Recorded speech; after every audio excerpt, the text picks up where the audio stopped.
channel podcast Fakultas Teknik Untak Semarang. Nah, kita ketemu lagi dan kali ini bersama bintang tamu yang beda nih dari yang tadi lah. Di sini kita kedatangan tamu Bu Wadik 1, Bu Eri Fatarina Purwaningtyas STMT. Oke, selamat siang, Mas. Selamat siang. Bu, saya di sini kan mau tanya-tanya sedikit gitu loh, Bu. Ya, mudah-mudahan saya bisa jawab ya. Ya. Deg-degan juga nih. Jadi pertanyaan saya simpel-simpel aja sih, Bu. Oke, berarti jawabnya simpel. Jangan gitu juga, Bu. Oke. Bu Eri ini kan maksudnya di Wadik 1 kan, Bu. Iya. Nah, tugasnya Wadik 1 apa sih, Bu, kalau boleh tahu? Gitu ya. Kira-kira kalau nanti berat mau dibantuin nggak? Baik, jadi Wakil Dekan 1 itu diberi amanah untuk mengemban tugas. Yang pertama adalah kegiatan pendidikan, yang kedua adalah penelitian, dan yang ketiga adalah pengabdian pada masyarakat atau biasa disebut dengan Tridharma Perguruan Tinggi. Iya. Oke. Nah, dari Tridharma Perguruan Tinggi tadi kan ada 3 kan, Bu. Betul. Nah, yang paling utama itu apa sih, Bu? Dari ketiga itu? Yang paling utama, karena di sini disebut Tridharma Perguruan Tinggi, sebetulnya semuanya utama. Jadi semua penting gitu ya? Ya, semua penting dan setiap dosen harus melaksanakan 3 Tridharma tersebut. Nah, kenapa pendidikan ada di nomor 1? Yeah. Nah, karena memang tugas kita adalah berbagi ilmu, kemudian mendidik generasi bangsa, sehingga kita letakkan di pertama. Kemudian kalau penelitian itu adalah kegiatan untuk mengeksplor hal-hal yang baru, maka dia berada di nomor 2.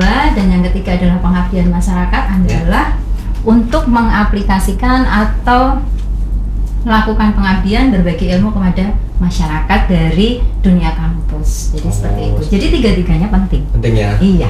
Nah, kalau menurut Bu Eri tadi kan yang paling utama itu yang pendidikan. Ya. Nah, pendidikan di Fakultas Teknik ini itu seperti apa, Bu? Seperti apa? Apanya?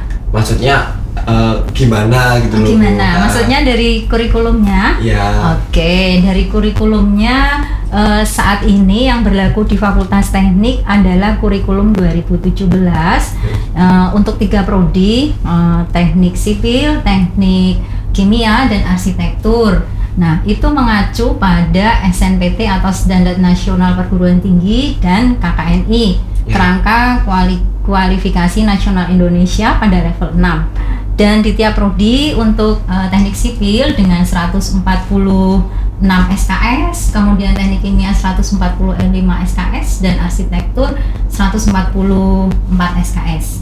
Saat ini kami sedang menyusun kurikulum Merdeka Belajar. Ya, ini adalah amanah dari Mas Menteri, Mas Nadiem, bahwa setiap perguruan tinggi harus memfasilitasi mahasiswa untuk kurikulum Merdeka Belajar. Apa sih kurikulum Merdeka Belajar? Nah, Merdeka Belajar itu artinya adalah mahasiswa diberi kebebasan untuk memilih. Memilih apa? Nah, memilih di sini adalah memilih kurikulum. Ya, nanti jadi mahasiswa diberi kebebasan sebanyak 60 SKS untuk mengikuti studi di luar program studinya.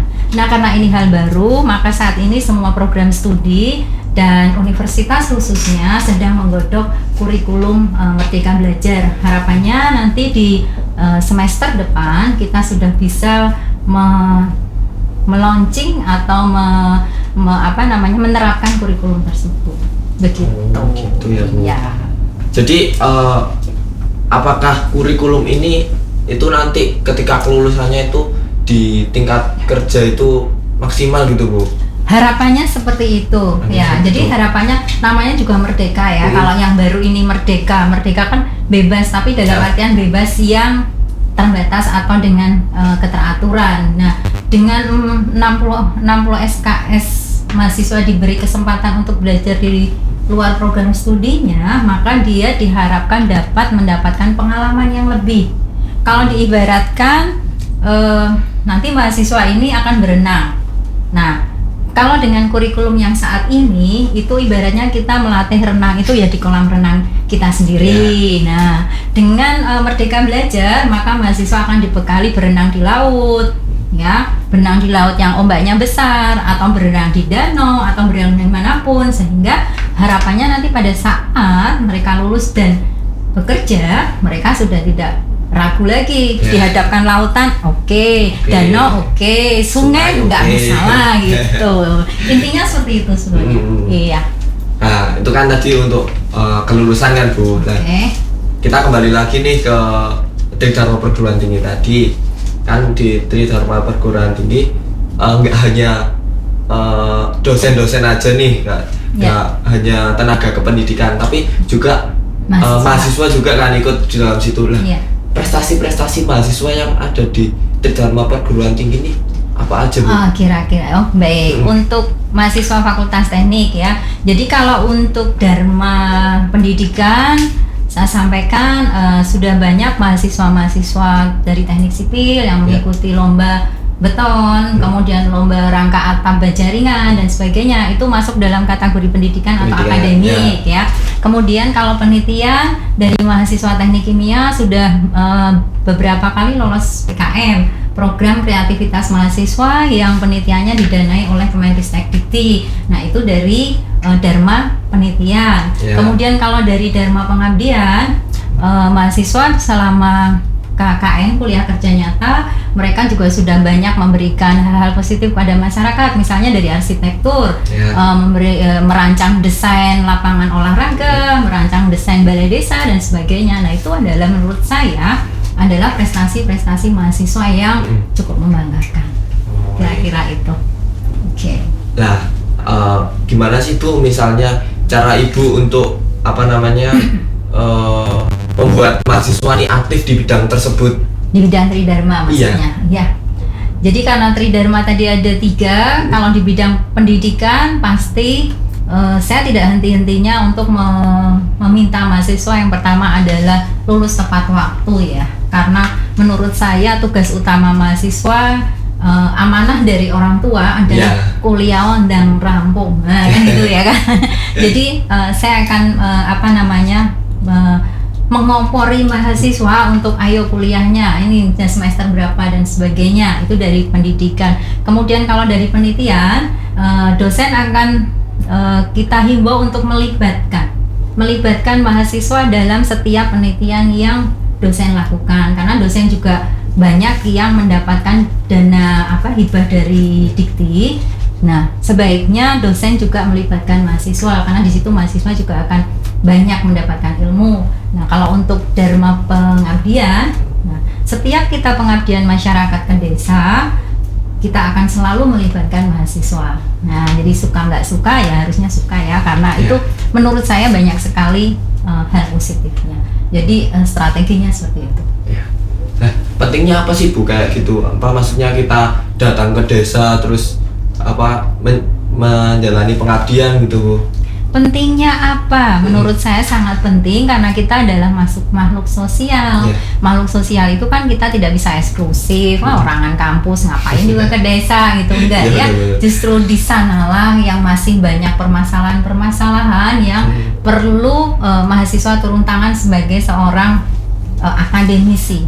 Ya, karena mahasiswa kan selalu dianggap bahwa dia mempunyai ilmu yang lebih baik. Nah, harapannya kalau melakukan pengabdian masyarakat atau berbagi dengan masyarakat, itu nanti ilmunya akan diterapkan di masyarakat dan pasti banyak nilai positifnya, minimal di lingkungannya sendiri. Iya, pasti sih. Untuk selanjutnya nih ya Bu, saya kan mau tanya karena ini lagi suasana pandemi nih. Nah, gimana sih Bu pelaksanaan kegiatan belajar mengajar di kampus di Fakultas Teknik Untak nih? Baik, jadi memang kondisi ini semua mengalami, suka tidak suka. Yang dulu awalnya itu Fakultas Teknik pernah mengalami kalau kita mengajukan borang gitu ya, wah e-learning diisi apa ya, kita belum pernah. Nah, begitu Corona masuk, akhirnya semua mengikuti perkuliahan daring. Nah, jadi di Fakultas Teknik pun demikian, seperti perguruan tinggi yang lain, kami memberlakukan kuliah daring. Hanya saja memang kami belum tersentral satu ya, masih dengan sistem masing-masing. Ada yang menggunakan Zoom, ada yang menggunakan Google Classroom, ada mungkin yang menggunakan WhatsApp group juga. Masih rancu gitu ya, Bu? Iya, sehingga evaluasinya masih agak kesulitan. Oh iya gitu. Oke. Nah, langkah-langkah apa sih Bu yang bisa dilakukan buat mengevaluasi kegiatan daring itu, Bu, daring online? Langkah-langkah ya, sejauh ini Fakultas Teknik melakukan paling tidak ya evaluasi. Evaluasi itu bisa dilakukan, kami turun langsung ke prodi untuk istilahnya meminta data dari dosen-dosen bagaimana perkuliahannya. Kemudian yang kedua adalah masukan dari mahasiswa. Bagaimana sih kamu kemarin kuliah daringnya gitu. Kadang-kadang dia menjawab senang karena nggak harus kemana-mana, di rumah sambil tiduran bisa, Bu. Nggak usah mandi gitu, bisa kuliah. Betul, Pak. Itu seperti itu. Jadi sejauh ini kami masih melakukan evaluasi karena ini hal baru, melakukan evaluasi dari sisi dosennya, dari prodi yang bertanggung jawab terhadap pelaksanaan perkuliahan, dan kami memerlukan masukan dari para mahasiswa karena mereka yang langsung merasakan seperti itu. Ya. Ada pesan-pesan nggak, Bu, buat teman-teman mahasiswa nih yang sedang kuliah online biar lebih semangat gitu, Bu? Iya. Iya, jadi sekali lagi bahwa kondisi pandemi ini sama sekali tidak pernah atau belum pernah kita bayangkan sebelumnya. Jadi begitu kita dihadapkan kondisi seperti ini, ya kita harus bersikap. Bersikap itu artinya kita tidak perlu mengeluh kok kayak gini ya, susah nih seperti ini. Kita jalanin saja. Kalau ada kesulitan pasti kita diskusikan, kita bertemu dengan program studi, Pak ini kok begini. Kalau program studi mental naik ke dekanat seperti yang dilakukan teman-teman kemarin, HM, Senat dan BEM Fakultas Teknik, itu saya sangat mengapresiasi karena sudah berani menyampaikan aspirasinya sehingga kami tahu. Nah, kemudian hal itu jangan sampai menurunkan belajar kalian ya. Jadi tetap belajar sesuai jadwal. Sesuai jadwal itu maksud saya bahwa kalian diberi waktu sebanyak 4 tahun ya, itu gunakan sebaik-baiknya. Saya dari bidang akademik sangat-sangat berharap bahwa teman-teman mahasiswa itu lulus tepat waktu. Ya, kalau ada kendala silakan sampaikan ke saya di ruang saya. Mungkin teman-teman mahasiswa Fakultas Teknik sudah tahu, silakan curhat sebanyak-banyaknya, saya siap. Nama akan saya simpan. Tapi pasti saya akan sampaikan ke prodi sebagai masukan yang lebih baik. Tetap semangat, menurut saya tetap semangat. Semangat tuh, teman-teman. Harus semangat. Terima kasih teman-teman telah menonton di podcast channel Fakultas Teknik Untak Semarang. Jangan lupa like, comment, and subscribe.